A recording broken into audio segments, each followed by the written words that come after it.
What's up, everyone? Welcome to another episode of Friends Next Door. This is Kwan. It's Dan. It's Mia. It's Thomas. Woo!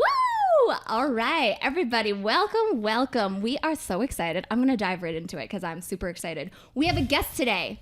Woohoo! We have a guest. So, our very esteemed guest, I'm going to intro him. So, our guest is a Canadian documentary filmmaker. He is most noted as director of the documentary film Eternal Spring, which was selected as Canada's submission for the Academy Award for Best International Film at the 95th Academy Awards, out in select AMC and theaters worldwide right now. The CEO of Lofty Sky Entertainment, and a Donald Britton Award nominee at the 4th Canadian Screen Awards in 2016. Please help us welcome Jason Loftus. Clap, clap, clap, Welcome. clap, clap, Clap, clap, clap. Thanks for having me, guys. Pleasure to be here. Hi, Jason. We're so happy you could be here. I'm so excited. I'm excited we can make this happen. I feel like we will this into existence. We willed it. We really did. Great intro. I felt it was like a wrestling intro. Like we're about to... I don't know if Canadians wrestle. Jason, do you guys have the equivalent? Politely, we say thank you and sorry. We say sorry all the way through. Oh my goodness. But yes, Mia's right. We really willed this into existence because Mia messaged me about this film. I hadn't heard about it. How did you hear about it? You're Mia? welcome.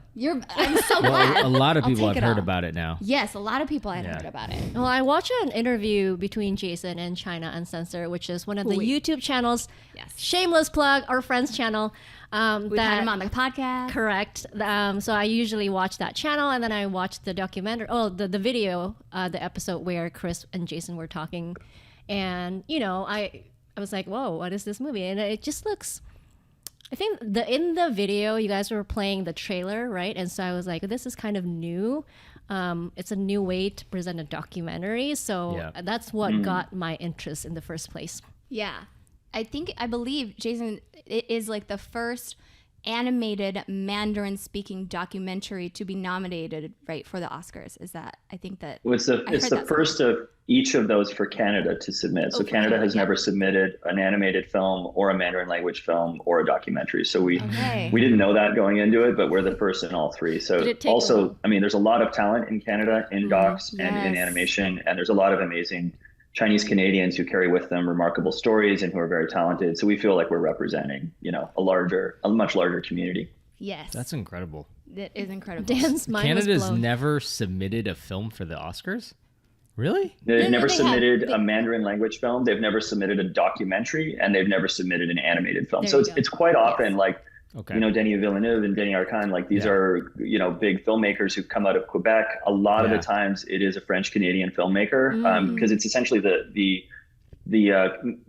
new name for the foreign language film category, right? It's a non-English language film. I didn't expect it because it's so often from Quebec and we have an amazing talent base in Quebec. So I didn't even clear my schedule that day. I was actually recording with an actress in our upcoming video game. And I told her, I was like, there's I think there was 16 films or 17 films that they were looking at that day. Wow. So I told her there's there's a 1 in 16 chance that, my life changes and I'm going to be disappearing in the middle of this recording session.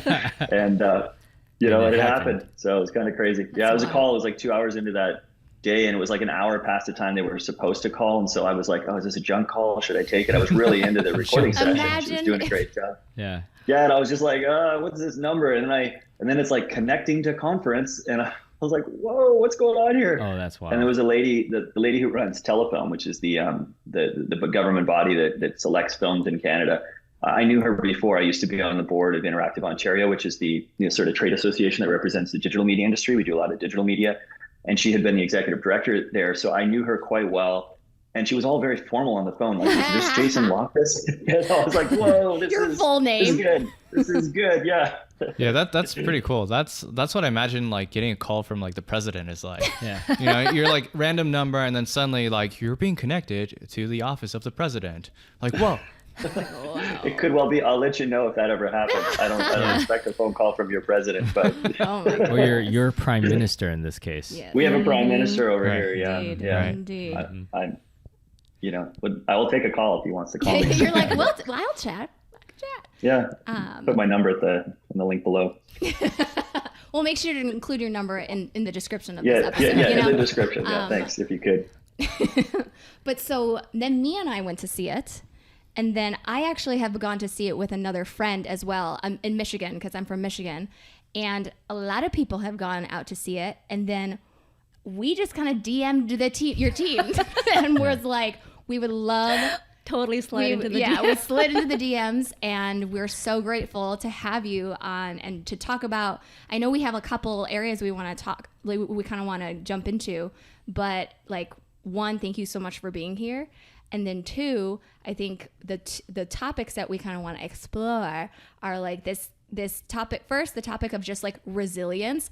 I think people who have seen the film, that'll ring really true. It's really obvious, the resilience tone in the film, but just like making the film, like I would love to hear like, how did you start, like get in touch with all these people? There's a lot of people in the film behind the scenes and like the main characters, but Wait, so two things.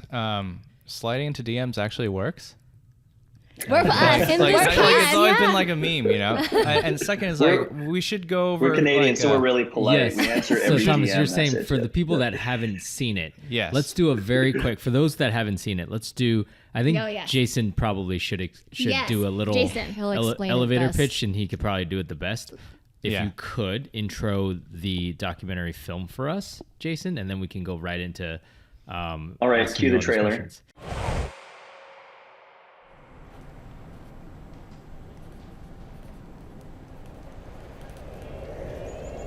我觉得长城就是一个小孩子看的一本童话书，当然还有很多在那种寒冷冬天下那种人与人之间的友谊，小朋友之间的、亲人之间的那种非常温暖的感觉。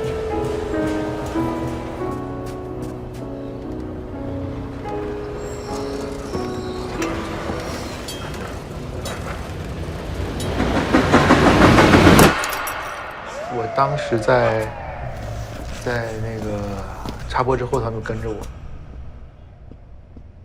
所以我觉得也是我们该离开的时候了。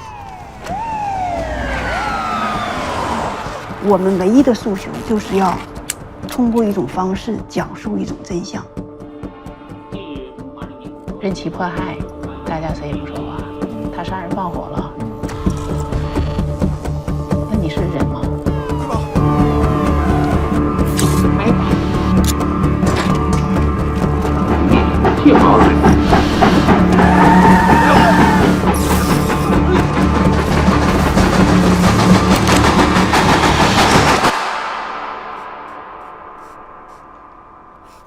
当我画的时候呢，其实我作为一个专业的从业人员的时候，我并不难。但是当我在体会当时那种带回那种回忆的时候呢，我有一种很沉重的被压抑的感觉。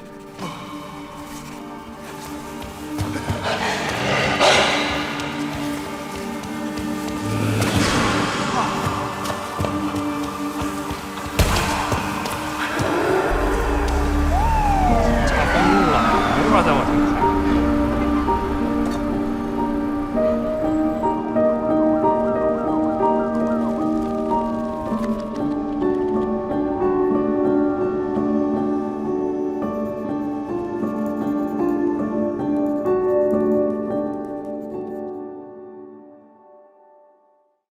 Yep.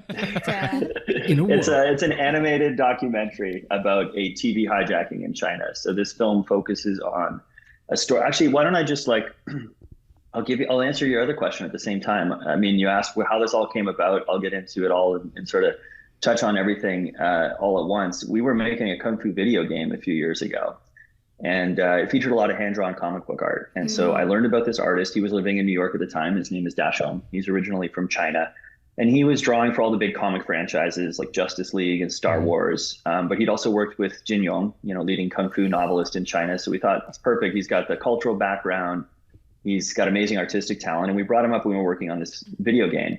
And then we learned that he came from the same hometown as my wife and producing partner, Loftus. And that's a city in northeast China called Changchun. but they had very different experience there. So Dashong had been forced to flee his home, and that's where this whole story comes into play. He's part of the Falun Gong community, which is a repressed spiritual religious community in China that has been persecuted for over 20 years now. And there was this kind of constant struggle with the authorities. So the government banned Falun Gong, and then to justify the repression that was going on, they unleashed this sort of constant onslaught of this narrative in all the media there that Falun Gong is evil and dangerous and we need to get rid of these people.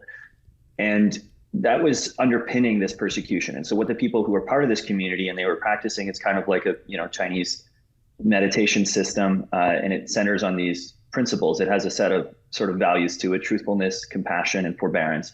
And so these people who were like, no, the government narrative about my faith or my practice isn't accurate, and they would continue to practice, and they would hand out leaflets and whatnot and try and counter the narrative that was going out. But they recognized that it was very difficult to match what was being done because the authorities controlled all the channels of communication.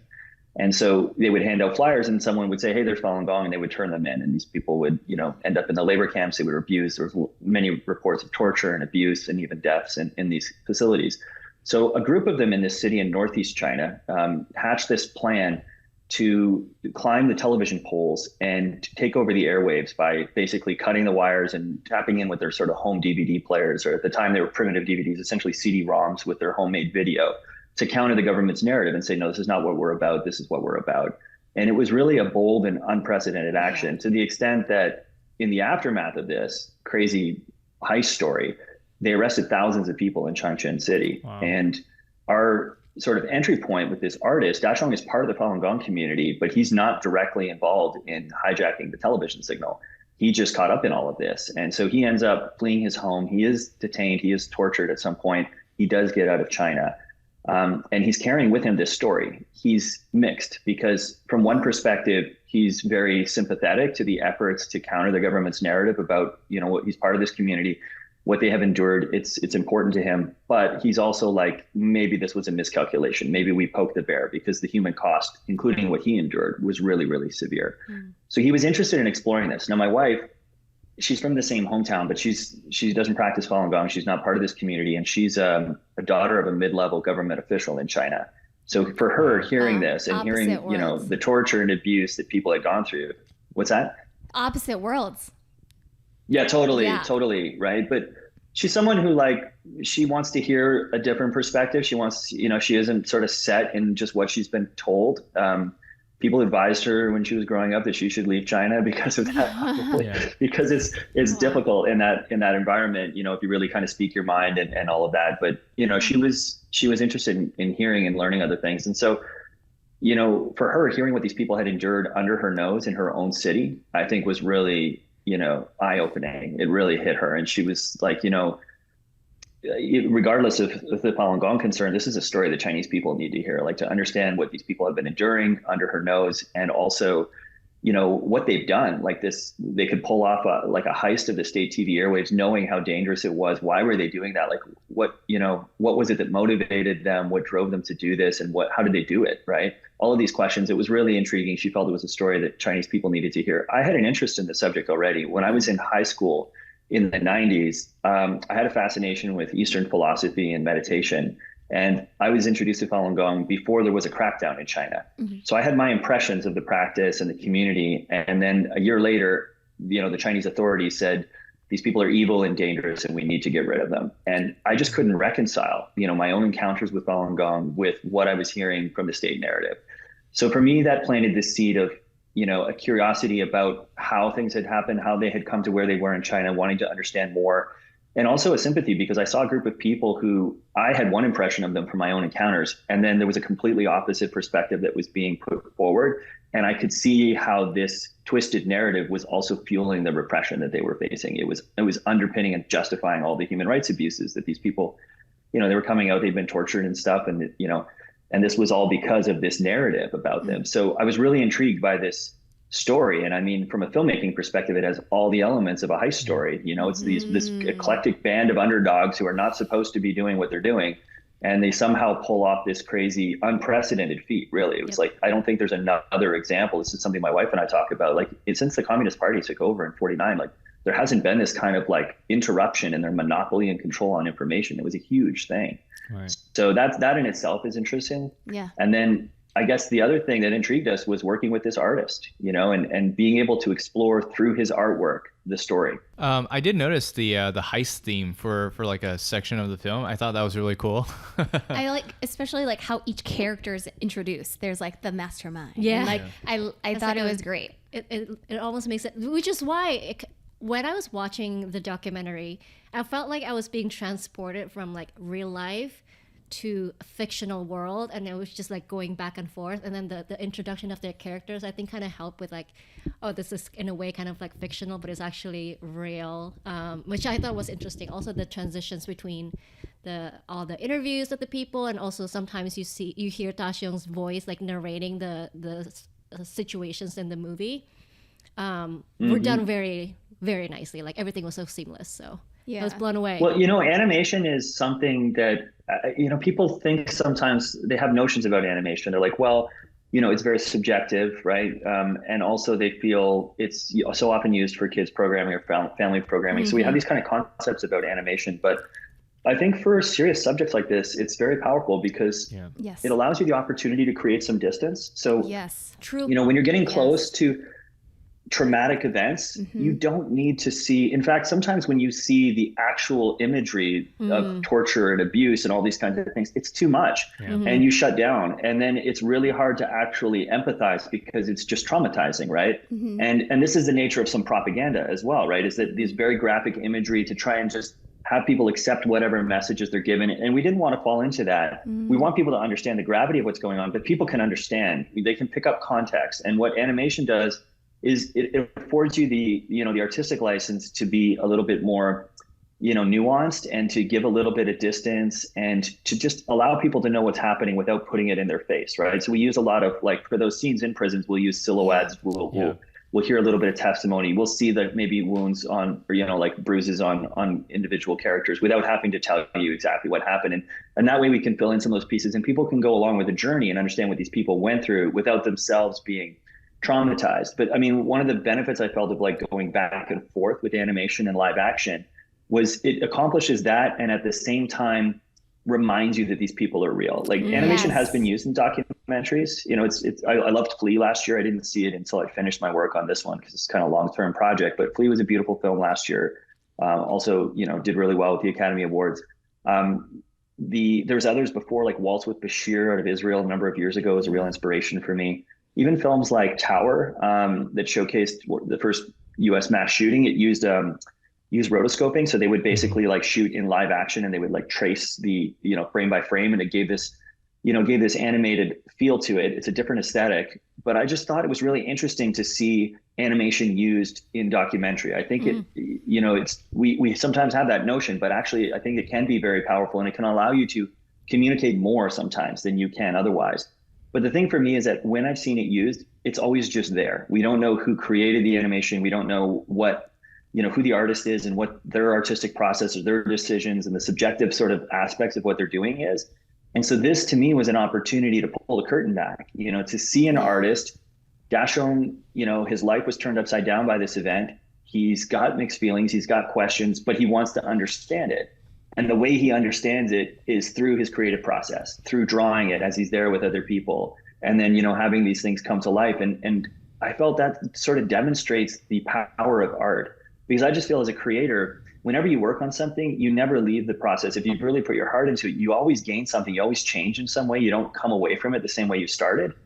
So the opportunity to showcase that for an audience on screen and see an artist who's got all of these mixed feelings, and then just see when he engages with other survivors, and then he meets the lone surviving TV hijacker who is part of this, who actually has an insight on like why they did it, what they went through, all of that, to see that relationship and how he translates that through his art. And does he gain new understanding? Does he gain some type of healing or catharsis through that process, and have that depicted on screen? I thought that was just an interesting layer that I hadn't seen done before in documentaries, and that's one of the aspects, from a filmmaking perspective, that really excited me about it as well. Yeah, I thought the the animation choice was amazing. Like in general, I love animation, just like in that it really opens you up to what is like, I mean, just opens up what's possible, right?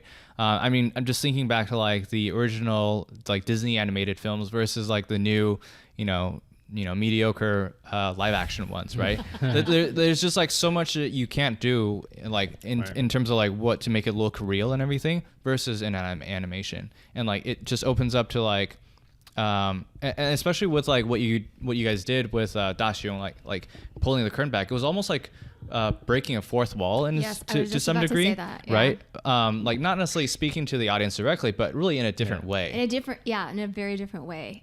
And one thing is the character development that you're able to do through just the animation, because most of the people who are drawn, like, we aren't able to see them today. So it's an amazing way to like honor them, and also like you do feel like you're meeting them. It is incredible. It is incredible. So yeah, you make me think of on that, like when we were screening in the Netherlands, this was actually the first time that Daxiong had seen the film. We were at a festival called Movies That Matter. It's a great human rights festival, by the way, for anyone who's in that space, and they do it in The Hague, which is it's called Movies That Matter. It's in The Hague, where they have the International Criminal Court, and it's really a human rights focused city, and the Dutch government gives a lot of support to the festival. It's a great human rights fest. And this was the first time that Daxiong had seen the film. He'd never asked me to see a cut of it, and I hadn't offered it. I just thought, if he's not going to ask, I'm going to show him with an audience, right? Yeah. And let him experience it while people are witnessing his story on screen. That's crazy. And there was a lady behind us who we had not met before. She's from Changchun, and she had heard about this film, that it was happening. And she was crying almost uncontrollably through the whole film. She was just sitting like a row behind us and over to the right a little bit. And after the screening, we spoke with her, and she knew the individuals in the film personally quite well. And so it was for her this feeling of seeing their stories reflected, but it was more than that. She said she felt like she had met them again. And that really hit me, because, Daxiong, in some cases, he knew some of the people here, but in some cases he didn't know them well. And in some cases he's going by a photo. In some cases he's going just purely based on description, because we don't have a photo of the person. And it's even with those individuals, people are like, wow, the likeness is just like I remember them. And that's like, wow, because he's got this real ability to bring things to life. And also, I think too, he talks a lot about how, he draws with all the detail that you see in like the Western comics. He has that ability to draw with great detail, but he takes a lot of his inspiration from Chinese art. And he talks about how in Chinese art, it isn't so much about all of the details. It's more about the mood or the feeling that you're conveying, right? It's about, there's some kind of underlying vibe to it that he's trying to conjure. And so with a city, when you're trying to recreate a city, it isn't about the skyline, and it isn't about these sort of iconic buildings. It's about the feeling, and it's about the people, and it's all about that. So he's able to, somehow he's just got that. It's not just the accuracy of his pen. There's something else there that he has. He's a real unique talent as an artist. So I actually saw, like, I still am a big comic book fan. So I had no idea that the artist Daxiong was from Changchun, or that he went through this experience. But I remember picking up like Star Wars comics, Justice League, and I'm like, oh wow, this is like an Asian. I didn't know if he was Asian American or straight up from China, but I'm like, oh, this is a Chinese comic book artist. That is rare in itself. I'm talking about like 10 years ago. So I'm like, this guy's incredible. Like you're saying, he's got like the manga influences, like a lot of Chinese brushwork influences, but still like very detailed, like mainstream comic books. And so when I didn't know that this film was coming out until this year, and it kind of like all of a sudden, like as people are finding out, I'm finding out, and I'm like, wait, it's that guy? That's the and then the crazy thing is, wait, and he drew that? So I thought, I mean, that whole, it like really came together. So I'm curious, like, has there been a lot of like Daxiong comic book fans who had no idea, who are now learning about his actual experience that they might have? Oh, you're just teeing me up to plug stuff. I'm sorry.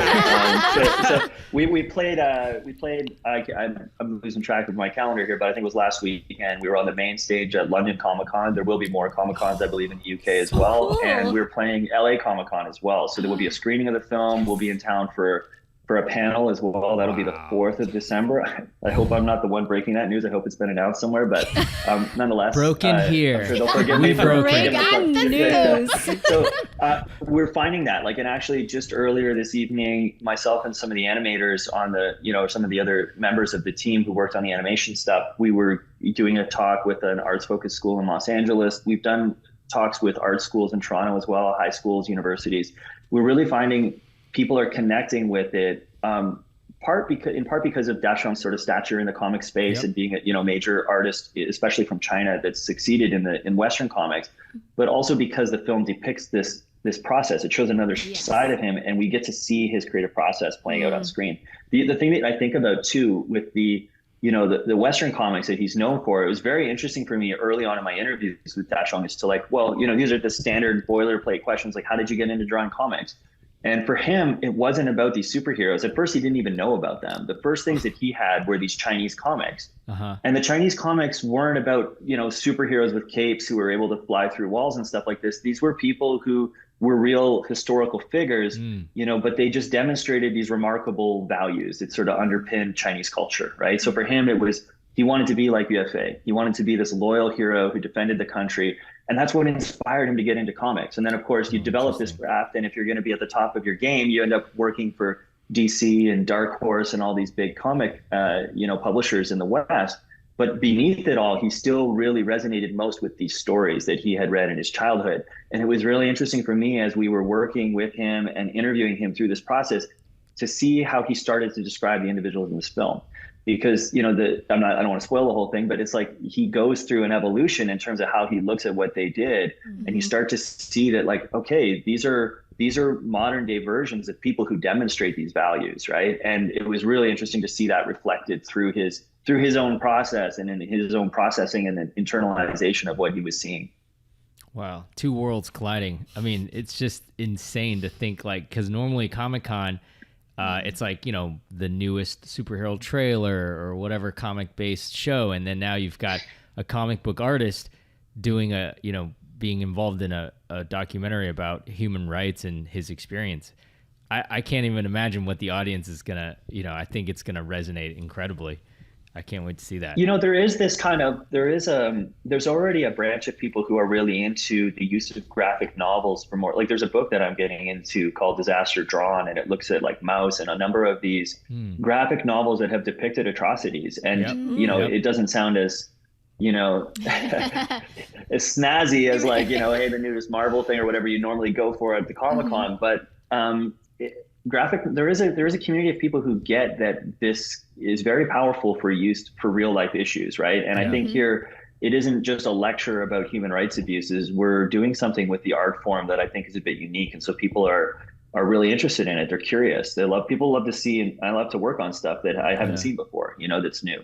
Well, the visuals are just beyond captivating, and we were talking earlier before you came on, and Mia was just reiterating like it was, and you like. Immersive. It was like something you've never seen before. Yeah. I mean, I was definitely one of those people who associate animation with like kid stories, so this is what I'm hearing from you now is like blowing my mind. And also speaking about the audience in the Netherlands showing, when I was in the movie here watching, there's also an audience member who It was me. She's talking about me. Started crying uncontrollably. We shared. So I saw it twice. So like I'm just somebody, I process things emotionally first, and then I process like normal logically, maybe whatever, logically, analytically after. Because the first time I saw it, it was Mia was there. It was maybe like 20 minutes in. So I started really early, but the first scene that I remember just being very moved by the purity of what they were doing was, and I don't want to give it away, but there's a scene with some balloons, and it was just, I could just, I mean, obviously I wasn't there, so I can't imagine, but I could empathize that these people are in such a dark, like again, the world, could feel like the world is against you. Literally, you turn the corner and somebody puts a bag over your face and like kidnaps you and locks you away. And so in that turmoil, darkness, to have this levity, to have such pure creativity and to see the way that it was drawn, honestly, and it was just such a pure like light in a cave of darkness, and it just like little things like that. I was gone. How poetic. So because I think there's a lot of imagery. I think obviously like we would love to hear the choices that you decided to make, because Mia brought this up too, because the name of the film, right, is Changchun, and directly translated, right, is the English name of the film, Eternal Spring, which is the name of the town he's which from. is the name of the town. Yeah. But there's there's not a lot of spring scenes, right? Yeah. In the film. Yeah. There's actually a lot of like snow scenes, yeah, and winter. other like imagery. Great. So like I would love to hear more about the choices, the colors that you made that make kind of like what Dasha was describing, the vibe, the feel of that town. Yeah, so I think seasons communicate, especially when, I mean, it's true when you're shooting anything, but in animation, like the colors and all of this, they communicate moods, right? And so the city goes through different seasons, and also we see that these people, the individuals on screen, they have gone through different situations. There was a time when they practiced their beliefs freely, and things were happier and more peaceful. And then they've gone through turmoil, but amidst that, there's still some layer of hope. So there's a few layers to that spring element. I mean, it's an interesting name for one, but also, I mean, when you think about a spring as like a Prague Spring or an Arab Spring, it like conjures this idea of like a movement for freedom, this kind of struggle for freedom. And the fact that it's eternal, it's like, it really speaks to this resilience that they have, where they're just continuing to, no matter what they faced. And when you see in the film what they go through, and they still have this resilience, it's really, really eye-opening and really, moving, I find, to see what they've done. So I think there's that layer to it. And then there was something else that really struck me, because when you come into this, you expect, given the consequences and given the fact that some people don't survive, you'd think that people would just say, oh, this was a miscalculation. Maybe we made a mistake here. And maybe this was a bad strategy. But almost to a T, like everyone you speak with feels they believe very much in what they had done, and they would do it again, despite the costs. And that's true even of those who don't survive, who we hear from only through other testimony. It was very important to them. Like they were asking they wanted to know that people saw this, right? And you hear that and you're just like, wow, so what is it then? Like it seems like they lost, but they don't feel so. They still feel this was important. And that required some kind of like deep thinking for me to really understand, well, what was it? What was their calculation in all this? Like, how did they weigh this? And I think from one level, they understood the role that the narrative was playing. Like they understood that there was going to be serious repercussions for what they did. They saw that.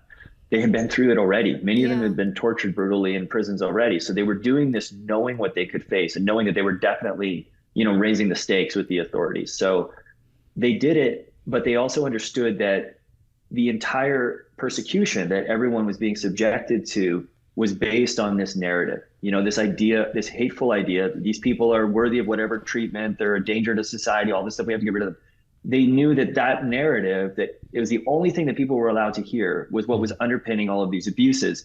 And I really think they looked at and I saw this from Dashong, they looked at the Chinese people, like the people in Changchun who were not part of the government, and people who, not police, not part of the Falun Gong community, but just the bystanders in all of this. They saw them as victims too, right? And even the police, Dashong talks about how the cops changed over the times that he was arrested. He's arrested 3 times, and they start by, hey, you know what? I'm just kind of doing my job here. Just don't upset the Communist Party. They can be really brutal.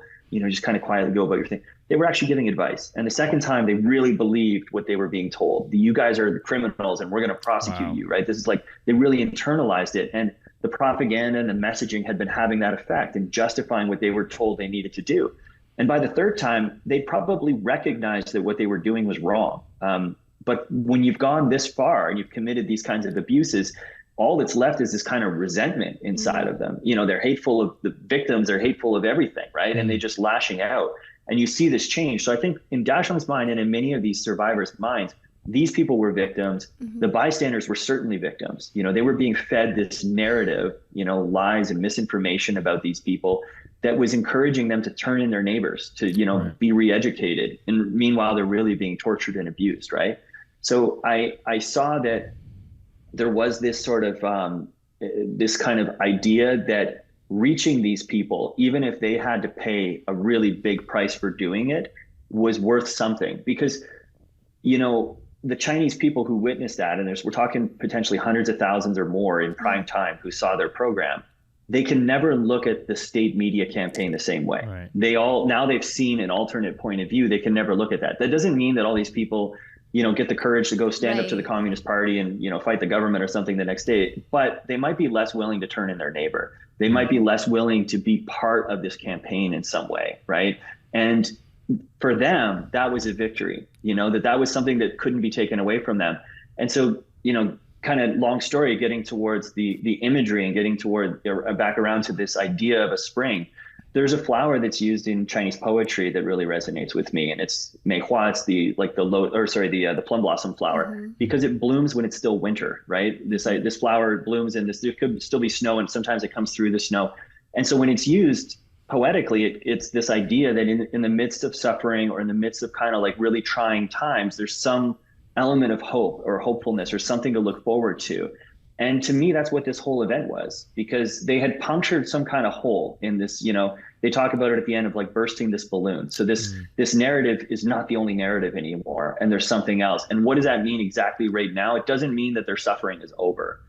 Quite the opposite. They suffered immensely in the aftermath of this, but it does suggest some hope for the future, you know, and I think it has inspired many other people. It inspired a lot of copycat efforts in the aftermath, some of which were successful in other cities in China, which we don't get into, but it also inspired, you know, efforts that we see today where people are trying to like break through the firewall in China and allow people access to information. And the spirit still lives on. So I think I understand that they did achieve something, and there is still a reason to be hopeful. So I'm trying to capture that spirit of theirs, you know, and reflecting that in the use of the plum blossom flower that we see, and also in the name of the film.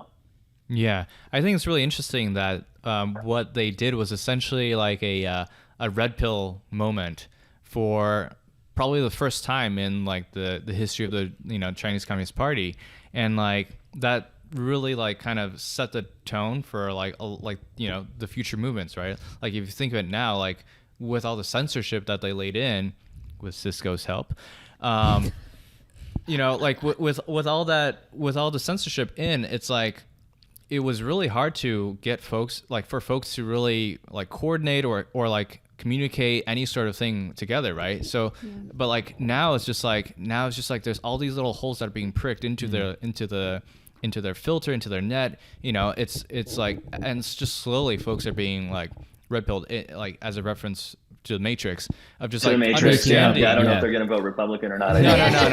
No, like wake up. Yeah, and like understanding. I understand what you meant. Yeah, understanding what like the party has been about. Like for my mom, like for her, like she moved to the U.S. Like 88 or something like that, and for her, you know, she grew up listening to how poor and how desolate, how poor Taiwan was, and so at community college or something, she met some Taiwanese friends, and they were like, "Oh yeah, Taiwan's great. Like some of us are wealthy. It's just like a normal country." Yeah. And she's like, "Wait, what? You guys You're are not all in like extreme poverty? Yeah, you're not like dirt poor or something like that." So for her, that was her red pill moment of just like suddenly she didn't trust everything the government said. Right. Yeah. My wife went through it. I mean, Masha was taught growing up that she didn't know about the Tiananmen Square massacre at all, right? And she was taught to memorize the names of these heroic soldiers who had defended the country against these rebels. I mean, there were reports that they would even take students who had been murdered and throw a military outfit on them and take images and then just say, look at this courageous officer who died defending the country. No, I'd never seen the Tank Man images, none of that. And she was top in her class at Peking University. She's a smart lady, right? Yeah. So they just didn't know. They didn't know. And, you know, her father, who worked in the government, knew a lot more, but he knew that she was also kind of someone who would speak her mind. So he didn't tell her. Wow. He didn't want her to get in trouble. So, I mean, this is, that's the nature of it. And it also, there's more to it, which is really sad, which is why I feel like, you know, I really understand the heart of the individuals on screen. They want to reach the Chinese people. They want to communicate to them because, you know, growing up, Masha would also tell me something else, is that, she said we were taught a Trinity, and I was like, oh, I went to Catholic school, I know about the Trinity, and she's like, no, different Trinity, not the same thing. She was taught that the Communist Party and the country and the people are all the same thing, and what that meant was if someone criticizes the CCP, they're criticizing China, because there would be no China without the CCP, and if you're Chinese, so that means they're criticizing you, right? And it sounds illogical for people who live outside of that kind of environment where we're used to criticizing or even hating our leaders. Like, what are you talking about? But if that's all you're taught growing up, it's so hard to escape. Right. And people will come overseas, and Masha told me the first time she walked out on the streets in Chinatown and someone handed her a flyer saying this is what's happening to Falun Gong in China, they're being tortured. Some of these people handing out flyers have been through that personally, or they have family members there, right? Yep. And she was like personally embarrassed. She had these emotions, right? It brought her to tears. And you see that people will tell them like, hey, don't lose face for China. What are you doing? Don't show Westerners like our dirty laundry, right? It's this kind of knee-jerk thing that's built in that actually shields Chinese people when they go abroad from even wanting to expose themselves to these things. It's uncomfortable, right? It's uncomfortable. Yeah. Yeah, like when I talk to my relatives in China, I'm like, I know Beijing's in lockdown. I know what parts of the country in lockdown, and they're like, oh yeah, everything's great. How are you guys doing? I hear like so and so many people died and all that from COVID. I'm like, no, we're okay. I mean, people died, but no, you guys are starving. They're like, what? I see that between families, but to like think about that concept and put it in like this country. I mean, even like my own dad, who's like trapped in his apartment for 2 months, he was like, it's really bad, but it's okay. I'm like, but what? It's okay. Like, we're very fortunate. Yeah. Well, I mean, like, the last thing you want to do is make it worse by saying, I'm not so sure about this Communist Party. Knock at the door, right? They're going to come to the rescue. That's the thing. Yeah, people are concerned, right? But I do notice the shift, right? Because I felt earlier on there was this kind of, Falun Gong was demeaned to such an extent in the media, and people knew that they were going through a harsh persecution. So people who just wanted to go about their lives, they developed this kind of, I don't want to say callousness, but it was easier to just like, okay, Falun Gong has an issue with the government. Like, let's just not get involved in that. And as long as we're not involved in that, we can go about our lives and everything will be okay. Yeah. And, of course, that's also true if you're also not, part of, democracy kind of oriented community, you're advocating for that. It also, if you're not, a human rights lawyer representing any victims, or you're not Tibetan, part of the Tibetan Buddhist community, or you're not a Uyghur, or you're not, advocating for freedoms in Hong Kong, any of those things, as long as you're not part of any of those groups, which all of them have been separately demeaned and denounced in the Chinese narrative, then you should be okay. But people don't, I'm sensing a change in that. There was a girl, we were doing a talk, Dashong and I did a Q&A at an arts-focused university that the group had gone to see the film. And there was a girl who was from this city, and she had just come back a few weeks earlier to school. And, she was from Changchun, the city where the film takes place. And she had been poked and prodded. And, there's this constant, like, arbitrary, indefinite, lockdown thing. You can send people into quarantine camps and stuff. And it's really harsh. And she could feel it, like, this is repressive. She felt, a lot of Chinese people have grown accustomed to just tolerating what the government does to them. But she felt this was invasive. This was repressive. And so she looked at the film, and it wasn't anymore like, oh, that's the Falun Gong thing, I got to stay away from it.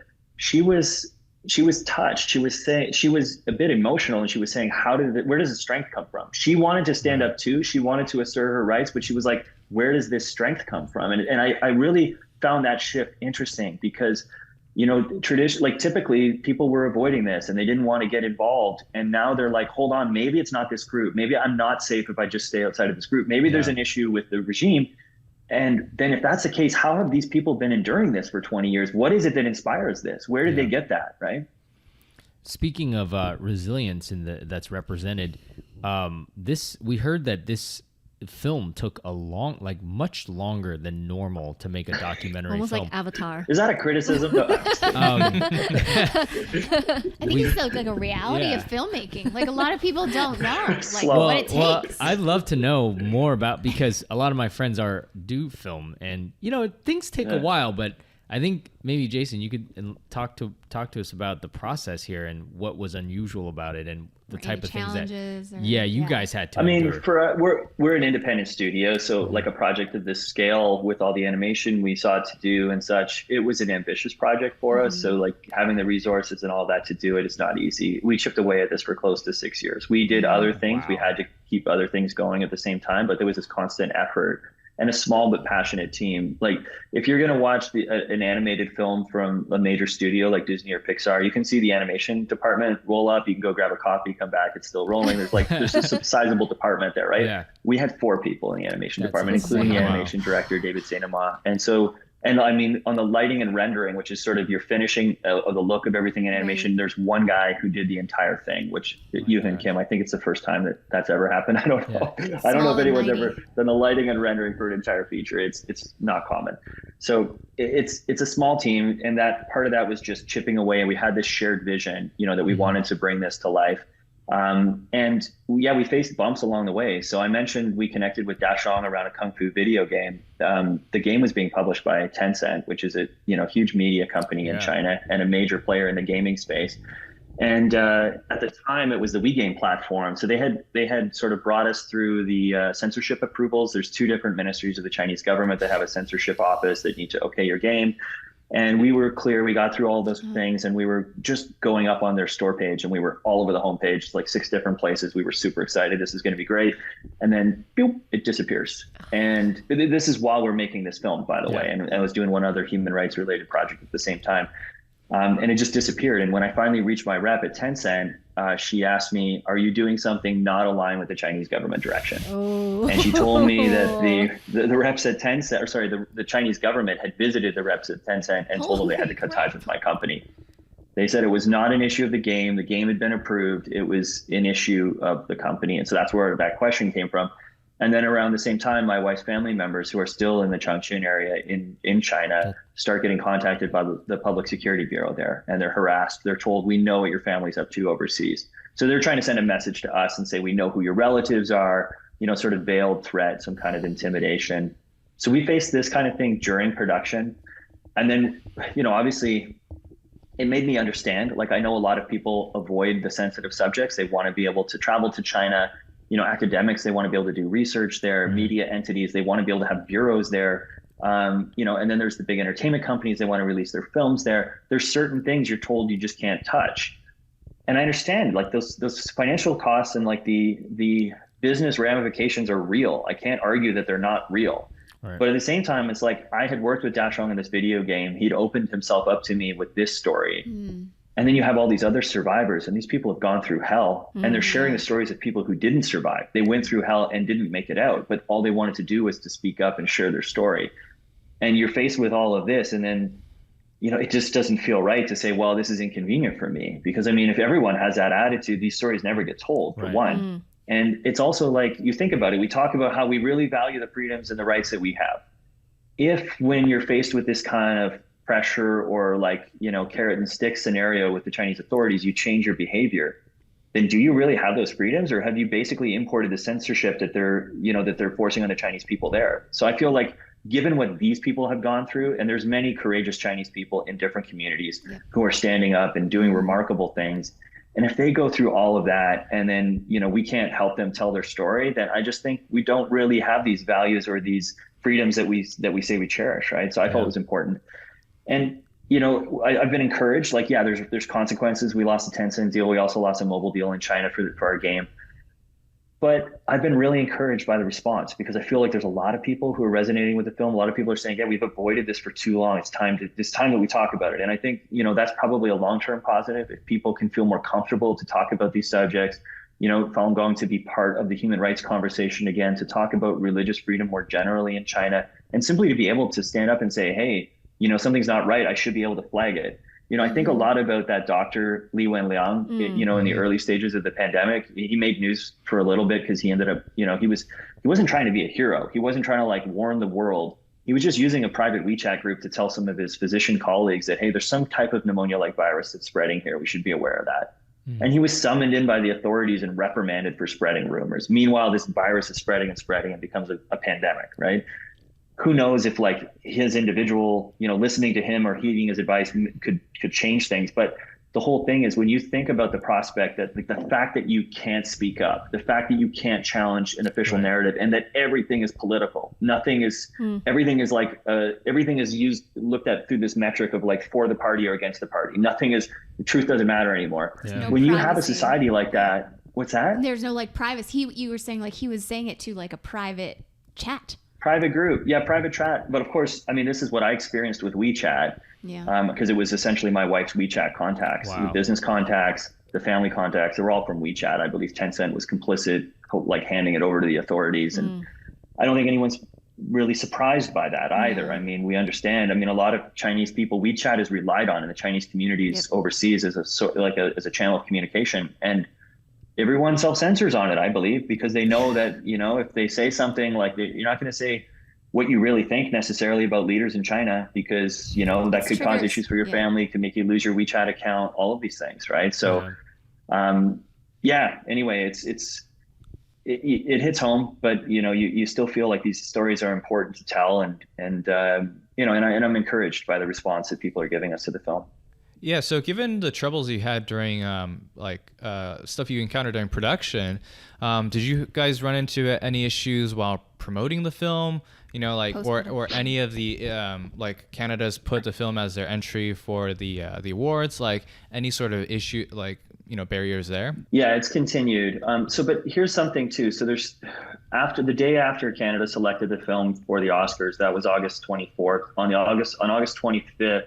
Dasheng was listed as a banned author in China by a government department. It was released out of Wuhan, but I'm sure it's across the country similar. His book's being removed. He's responsible for like 100 titles in China. He's published a bunch of his own comics. Like I've mentioned, he's illustrated for Jin Yong. He's worked with the major Western comic franchises, and he's also part of like teaching materials on art that are used in educational institutions. So that's a big blow, I think, for him.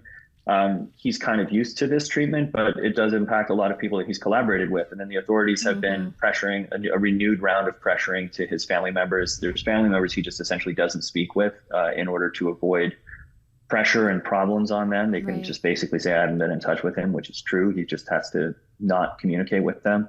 And pretty much everyone who has collaborated with him or has wished to collaborate with him has been under some kind of pressure campaign from the authorities. So that's what's going on now. Dasheng though knew what he was getting into. This is something that's like, it's really important ethically as a documentary filmmaker. One, that when you're dealing with an issue that has a lot of trauma, when you bring, you're going to speak with subjects, you want to make sure that they're comfortable telling their story. They're not just willing to sign a release. They want to go there. They're ready to do that, because I just don't think you can force somebody. I wouldn't be able to do it. So this is one aspect. And the other thing is that you want to make sure that you're not exposing them to any additional harm. But pretty quickly, early on, communicating with all the people who appear in the film, I recognized that they didn't need me to tell them about the risks. These people were like, I was tortured in China. They knew the risks better than you did, maybe. Yeah, they don't need me telling them anything, right? And they know, and they're making a very conscious decision. In one regard, it is, look, I've been through so much already to tell my story. I want to tell my story. The other layer to it is they recognize that oftentimes their best and perhaps even only recourse was to shine a light on what was happening, right? And so that's, and this is something, I interviewed a man for another project who was tortured in a prison in southern China, and he was treated really awfully, and at some point his conditions improved, and he didn't know immediately why they had changed, why they had improved. But when he was able to get out of China, he recognized that his family members had been meeting with government officials. They had gotten his name mentioned in some human rights reports. There were media articles about him. And so the authorities in China were aware that the people outside were watching what they were doing. And that makes an impact, right? And it's like that spotlight matters. And so I was taking my cue from these survivors who were coming out. They know a lot more about how to deal with the regime than I do. And so when my family was facing this pressure, and this was in the midst of releasing a sort of related film that came out of this work, it was done in the middle of Eternal Spring, it was called Ask No Questions, and it was released in 2020. And I ended up writing an op-ed about the pressures that we were facing and the interference from the Chinese authorities, and I had it published in the Wall Street Journal. And after that, they have stopped harassing my family, at least directly. And I think part of the calculation is, if you're in the West and you're looking at tackling one of these sensitive subjects, and they're going to threaten you or intimidate you or maybe entice you, and they see, does that change your behavior, right? Because if they get you to change your behavior, then they know they got a lever they can pull, and they're like, okay, we're just going to do this, and we're going to do this, and then we're going to get you to constantly change your behavior. Right. But if they recognize that like their efforts to silence you end up actually giving you something to shine a light even further on their intimidation tactics and the censorship and all of this, then it's kind of working at cross purposes for them. It's not really achieving what they set out to do. Right. That is definitely not a foolproof plan. I don't ever promise a survivor of torture that, hey, if you speak out, it's going to make everything better. I don't give them any advice. If they're willing to tell their story, and not just willing, they want to tell their story, then I will work with them to help them tell their story. And these people knew what they were getting into, and they still, even to this day, despite what they faced, really are behind it. It was really touching in New York. We were screening, we're in our 4th week now with Film Forum in New York in Manhattan. Great cinema there. So if people are interested in seeing the film on the big screen, that's a great place if you're in New York. But there's a few survivors there who are in New York, people that we had interviewed. Wow. So Little Wei and Wang Jinming, who's the gentleman who was detained together with Big Truck.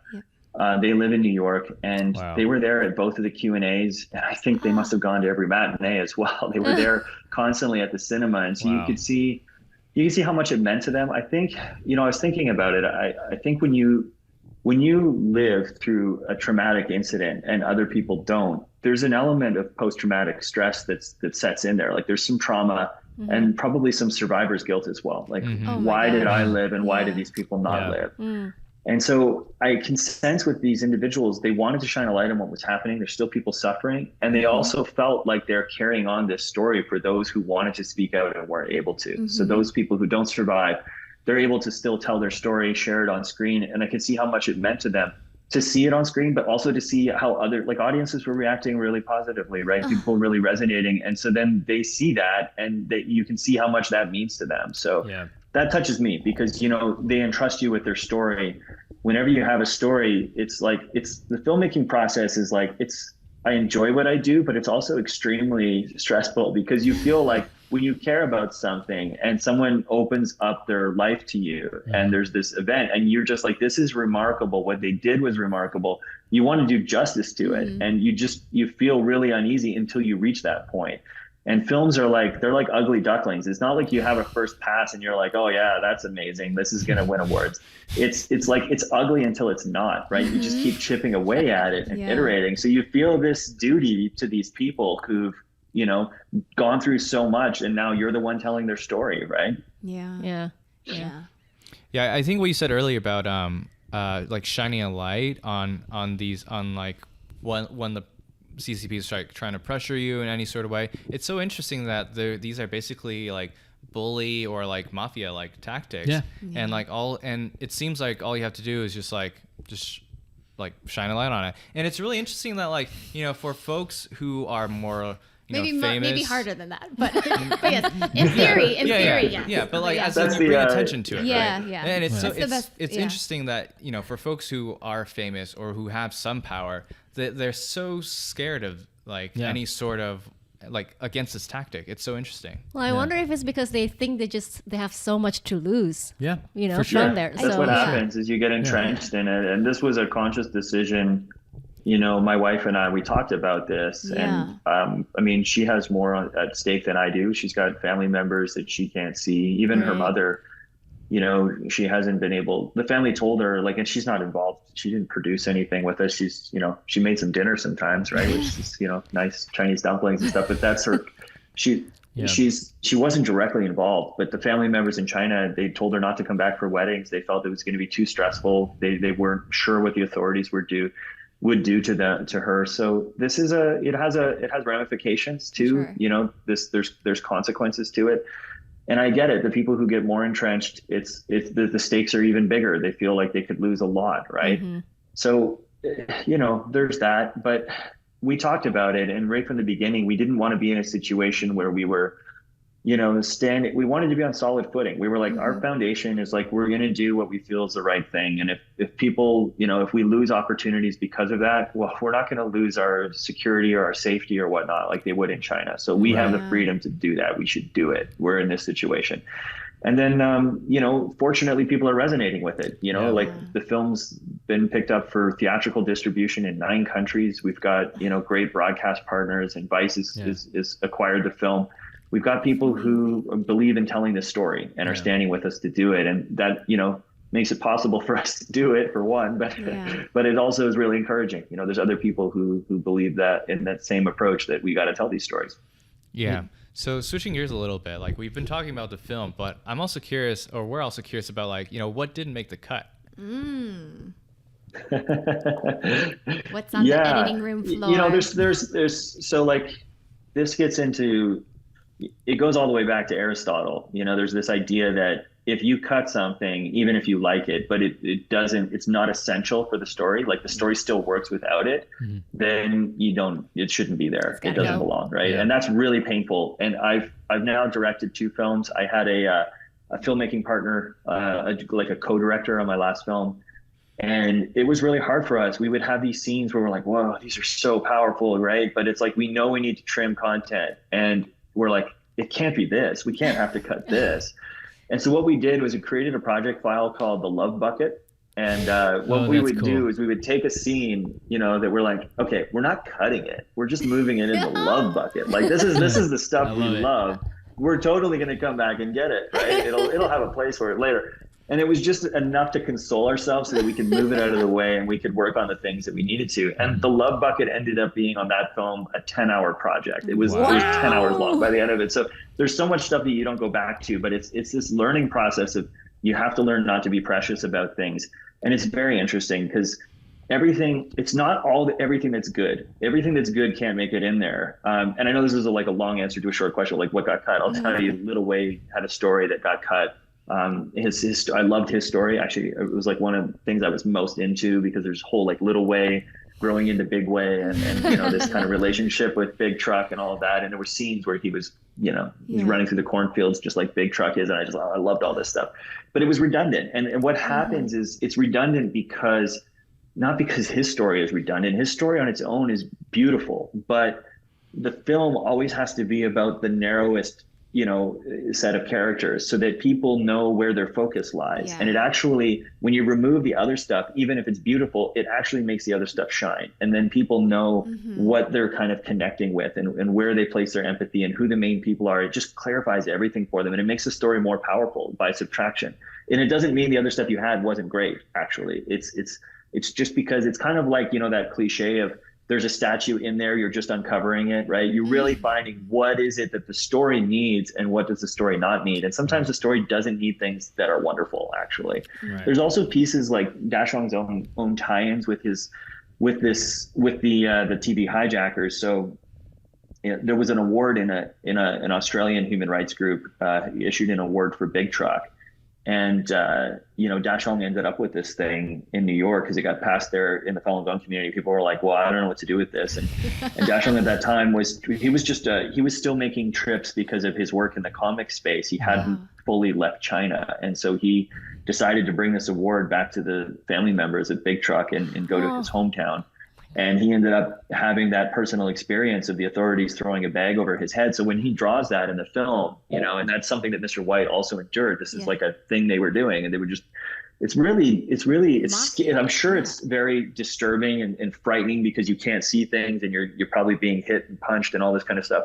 But I think it's also really demeaning. You know what I mean? You're being treated like a beast or something, right? They throw a bag over your head and they take you away. So this is what he went through. He was, interrogated in the aftermath of that. And it was just, at first it was like, oh, well, he's directly bringing a human rights award for Big Truck back to China. I was like, that's got to tie into this film somewhere. But it doesn't, because the story isn't there's so many things. It's like people often look and say, well, your film should have been about this or it should have been about that.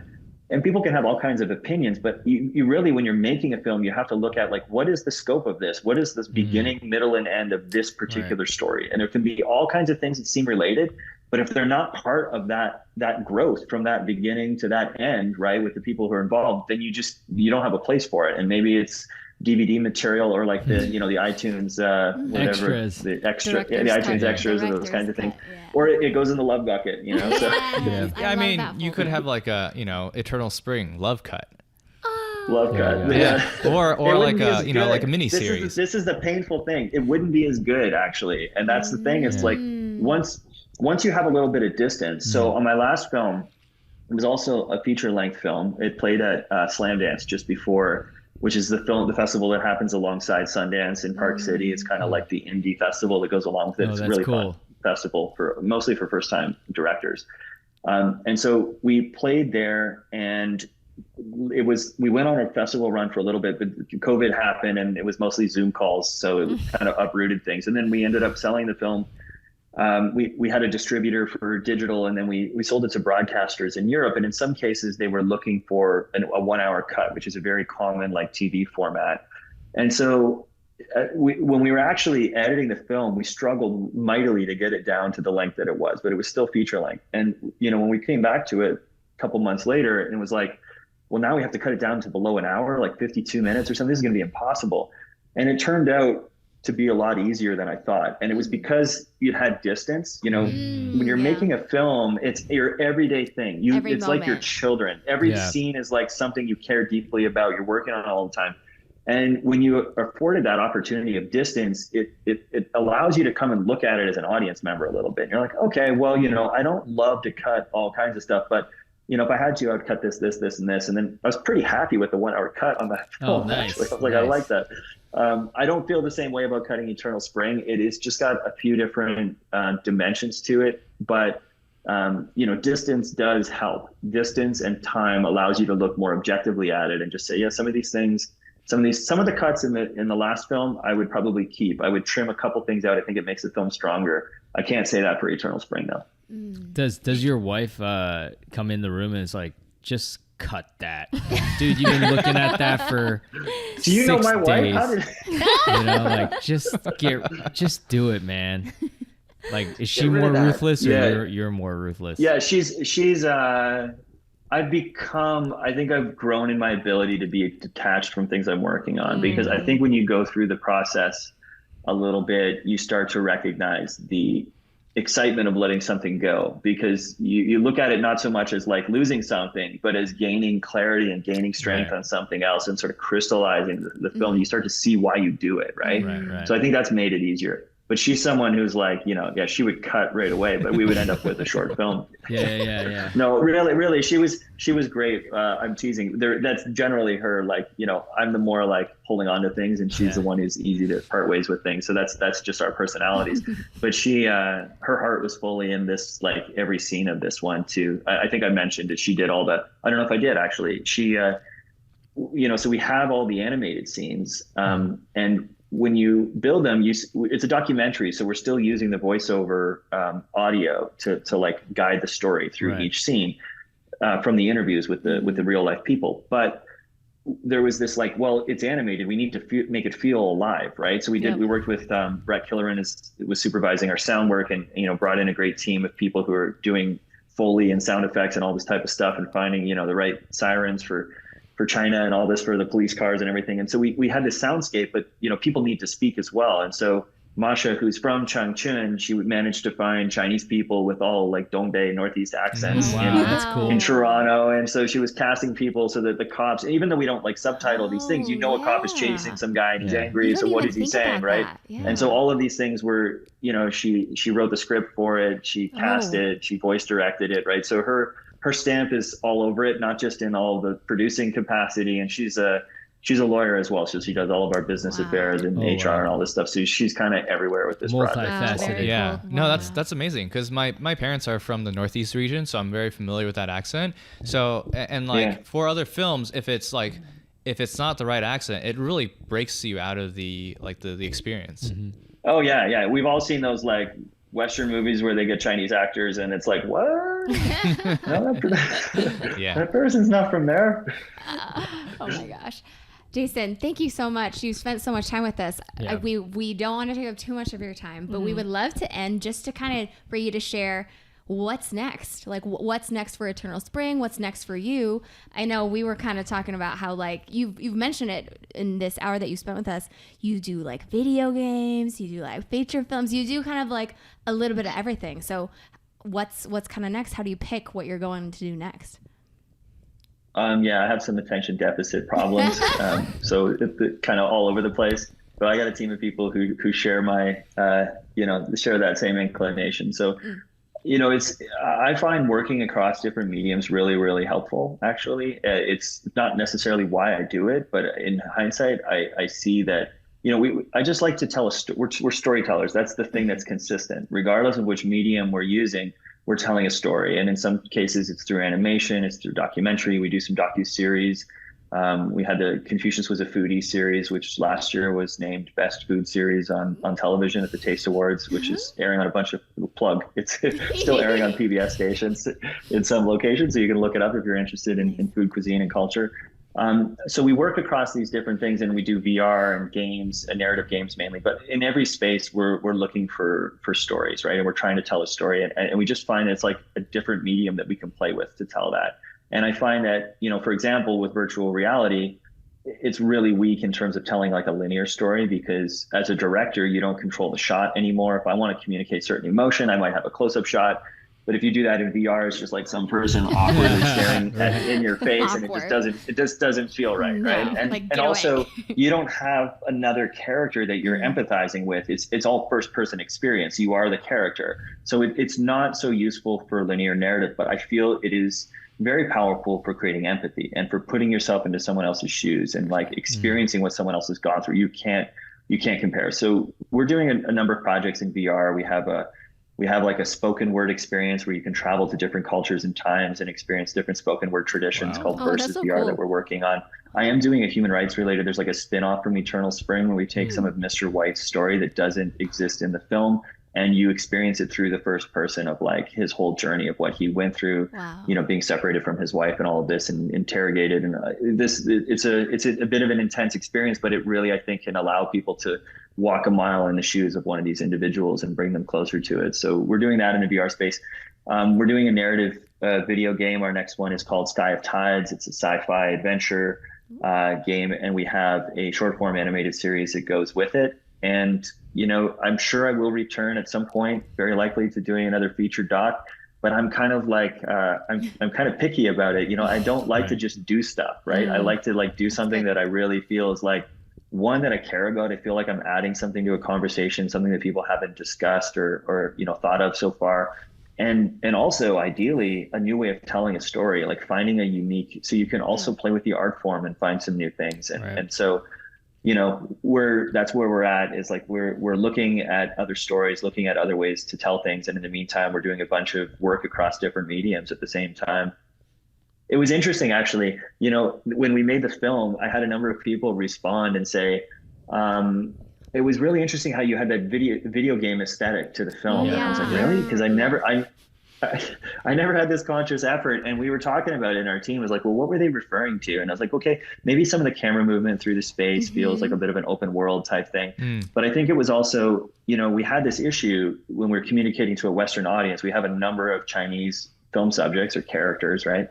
And, people have trouble keeping track of who's who and what their names are and stuff. So we developed this kind of, intro video character. Yeah, we would just show a little headshot, this kind of icon of someone and their name there, and it popped up while there was a translation, the subtitle was going on. It's like, okay, well, that kind of feels like a speech bubble or something you might see in an RPG game or like a visual novel or something. And so I was like, that's probably there just subconsciously, because when we work in this space, it's like you just do that, and then you don't say in your mind, this goes in the bucket of video game stuff never to be touched in any other medium. You don't do that. You just have all these solutions in your head, right? Because every time you work on something, you're exposed to something, you have new ideas. And so I think that's really helpful. So if people who are in the creative space and they have the opportunity to say, well, I really want to be a filmmaker, but now I'm making games, or now I'm making animation or docs or something else, it's like, no, like enjoy it, soak up as much as you can, because I feel like every medium, you're going to take lessons that other people in your field won't necessarily have with them if they don't have that experience. So that's my retroactive justification for why I really can't keep my focus on one thing, and I'm doing everything at the same time. All the accolades that have come, it's so well deserving. It is an incredible piece of art and storytelling. We are so glad to have talked to you about it. We wish we could be a part of the Academy to vote on it, but unfortunately, I know. that it's in the hands of the Academy. So we'll just do our Hopefully, job of yeah. like trying to bring Just make eyeballs sure you to got the your movie. speech ready, you know, when you go up on stage and we're watching, you know, in America, the Oscars and rooting for you guys, you know. Yeah. Huge congrats. Thank you so much. Huge congrats. Well, that's Real all. pleasure. Yeah. Thanks everyone for listening. Check out the film. We will list all of the information in our description of the episode below. Thank you again to Jason. And that's all we have for tonight. Bye. Thanks for coming on. Well, guys, thank you so much for listening to that. That was an incredible experience for us to have Jason on to talk about it, and we love to just give you guys a little bit more and tell you how you can go see it and our reactions for it. Yeah, and as you guys may have noticed, this episode is slightly different from what we normally do. But, you know, we're not just goofballs. We're serious goofballs sometimes. So Like that. Serious goofballs. yeah. I mean, sometimes we talk about light stuff, right? But so this is a lot slightly different. But personally, I found that conversation really enlightening. Yeah, and you went to see it twice. I did. Yeah, I did. And the first time it was like a shock to me, right? So Yeah. I probably may have missed some things, but then on Yeah. the second time, my second visit, I was like, oh yeah, like so I think I could absorb the movie better. Yeah, and you know, we didn't want to take up too much time, but we could have went on for like another Oh hour. my gosh. guys. Hours. I think we could have talked to Jason for like 4 hours. Yeah, there's so I Yeah. mean, just like I was saying, just to see. I mean, I really loved Da Xiong's art. If you guys are comic book fans, I mean, I remember seeing him at Comic-Con like 10 years ago. You know, standing at a booth and he's doing like you know, art for fans and Yeah. and then like 10 years later, oh wait a minute, he's animating this feature film about his own experience, That is about wild. like getting going through actual life-threatening situations. Yeah. And living to tell about it and telling about other people's stories. So that was a little surreal for me. Like, Yeah. whoa, you know, to see that. I don't know. Honestly, for us who live in a free country, right? These kind of things seemingly are so free country. It's unimaginable. Yeah. Right? It's not something you like walk a mile in somebody else's shoes. It's just not possible. But I think at the very least, like, I know Mia already pointed it out, but I saw the film twice too, and the first time I truly did just emotionally connect with it every single time, because it is so, there's a lot of hard hitting traumatic scenes.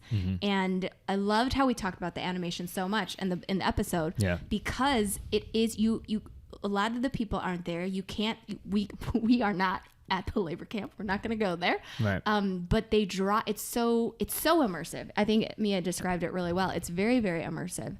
And then the second time when I went with a friend, it was this. Then I really got to experience and appreciate even more just the storytelling aspects. Really, like Jason said it like perfect. It was like there's a heist here, and it's a really good story to tell. There are clear characters that are the leads. There are supporting characters, and then one of my favorite parts about the film was that you're right. It's focused on this community, right? This one community, but you get to see so many different perspectives and reactions. Da Xiong is one of them, right? That people reacted differently to a decision, a call that was made. And I think that that's so important to see in a group of people, because like people will react differently, and that's okay. And that's really beautiful to see how that unfolds and how we get to see all those different reactions. Right. Even though they're like the same group, in the same group, same community, Look their the thoughts, same, right? their Yeah. thoughts are not homogenous. No, That's not right. at all. It's also interesting to see his journey throughout the whole entire process, right? Of like trying to learn about these people's stories and then try to see where they're coming from and come to appreciate it, even though maybe, I don't know, maybe he still doesn't agree with the approach. Or maybe he wouldn't have made the same call. Yeah. But it really was great he was just there to understand. Yeah. He was like, it was great. Yeah. I mean, great at to the see end of that. that movie, when Kwan and I watched it for the first time, my comment was like, wow, what eyeliner did you have on in your eyes? was Because pristine. no smudging No smudging. whatsoever. Makeup was perfect. That's It was crazy. perfect. I was blown away. The crazy meta thing is, and Jason touched on it a little bit, is like, okay, even right now, first of all, the persecution is still going on right now in Today. China. Yep. And at the same time, they are seeing, like he mentioned when we did the pre-interview call, that, you know, people would rescind they would be like, hey, we chose your film for, oh wait, just kidding, we cannot show this. So it's like he's going up, there's these parallel tracks where he's experiencing that right now for making this movie, and he's putting himself, he's saying like he feels safe, people aren't going to come to his house and like ransack his house, but professionally you're definitely putting you could be losing out on profits for doing this, you know. And that's real, and he's putting himself out there. It's crazy because I can imagine this should be on every major streaming platform, but I guarantee you the major ones that are basically owned by the CCP, the ones that still want to make money in the China. ones that still, because all the streaming interests. Yeah, because all the streaming platforms, they have overarching companies, like I'm not going to mention them, but well, who cares? Like WB, like Warner Brothers or whatever, like Hulu, all these platforms are owned by a larger Disney or whatever. And if they want to, you know, show a movie in China, like they can't carry this. So it'd be very, and he mentioned that Vice picked it up, which is great. Yeah. Amazing. So I'm curious because Vice has had some good pieces recently. Like how many platforms are we going to see this on? Because I Right. guarantee you this should be on every single major platform, but you're not going to see it because somebody at Hulu or Netflix is like, Peacock, we can't carry this. Yeah. So Yeah. because It's of incredible. reasons. Because the Chinese CCP called us up and was like, guys, you can't carry this. Dude, that's crazy. But at the same time, right, Yeah. the accolades that they are getting, the film Yeah. festivals that they are getting responses to, and Jason, when we had our pre-call with him, it's obviously particularly tough in like the Asian community, like that, like directly call that out. But he also did mention like there was like a Tibetan like film festival that was like really excited about it, and he but- also mentioned that there are people in In China, That who wanna, want yeah. to screen that. Yeah. And he's Yes, like, and He's like, you guys can do it, but let's I don't want to draw put you in some danger. boundaries. Yeah. Let's draw Not some responsible boundaries. for your Draw some safety. boundaries. Yeah. I mean, but that's incredible though. You know? It is. That's It's really incredible. It's Yeah. incredible. So Yeah, we are gonna link all the information about the film. The website is eternalspringfilms.com. we'll put it all in the info so you guys Yeah. can click and check it out, and make sure to go to your city and see it. It might not be there for too long, but to see it, like you guys are saying, on the big screen, how it should be shown is quite incredible. So catch it. I agree. All right. Well, Thanks thanks for for listening, so guys. much for listening. Go check it out. Bye. Bye.